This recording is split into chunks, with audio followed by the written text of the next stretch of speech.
محمد يا رسول الله يا حبيب. اعوذ باللہ من الشیطان الرجیم، بسم اللہ الرحمن الرحیم۔ السلام علیکم ناظرین کرام، ایک انتہائی اہم مسئلے کی طرف آپ کی توجہ مبذول کرانا چاہتا ہوں۔ آج کل کے اس آزاد میڈیا کے دور میں میاں بیوی کے درمیان پیار و محبت اور تنہائی کے لمحات میں میل ملاپ اور اس کا طریقہ کافی حد تک تبدیل ہو چکا ہے۔ غیر مسلموں کے ہم بستری کے طور طریقے دیکھ دیکھ کر ہمارے مسلمان بھائی بہنوں کے ذہن بھی کافی حد تک بدل چکے ہیں، اور وہ بھی وہی طریقے اور انداز اپنانا چاہتے ہیں جو وہ کرتے ہیں۔ اس آزاد ماحول میں شادی سے پہلے اس طرح کی فلمیں دیکھ کر لڑکے اور لڑکیاں بھی وہی کرنا چاہتے ہیں جو وہ دیکھ چکے ہوتے ہیں۔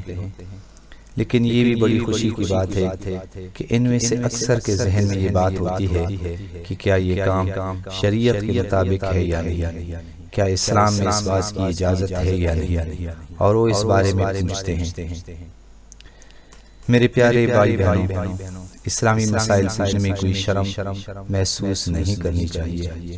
اگر کسی بھی مسئلے کے بارے میں ابہام ہو تو کسی مستند عالم سے اس بارے میں ضرور پوچھنا چاہیے، کیونکہ ایسا نہ ہو کہ ناخبری میں بہت بڑے گناہ کے مرتکب ہو جائے۔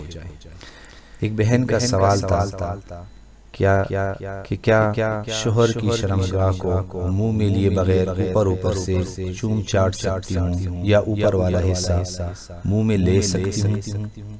تو میری بہنوں، اس بارے میں شریعت کا بڑا واضح حکم ہے کہ اگرچہ مرد کی شرمگاہ کا اوپر والا حصہ پاک ہوتا ہے، لیکن ضروری نہیں کہ ہر پاک چیز کو منہ میں لیا جائے۔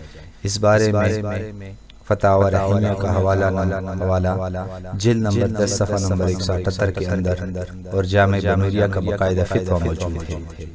اس فتوے میں لکھا ہوا ہے کہ جس منہ سے اللہ اور اللہ کے رسول کا نام لیتا ہے اور قرآن پاک کی تلاوت کرتا ہے، اور اسی منہ سے ایک دوسرے کی شرمگاہ کو منہ میں لینا، یہ ایک مسلمان کو زیب نہیں دیتا، اور شریعت اس سے سختی سے منع کرتا ہے، اور یہ بہت بڑی بیماری کا سبب بھی بن سکتی ہے۔ اس کے علاوہ کچھ بھائی بہنیں کہتی ہیں کہ میری بیوی کو کوئی اعتراض نہیں یا میرے شوہر کو کوئی اعتراض نہیں، تو کیا ایک دوسرے کے اعتراض نہ ہونے سے شریعت کے احکام بدل جاتے ہیں؟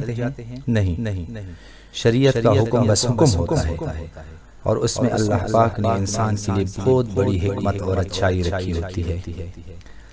اللہ پاک ہم سب کو اللہ اور رسول کے بتائے ہوئے راستے پر چلنے کی توفیق عطا فرمائے، آمین یا رب العالمین۔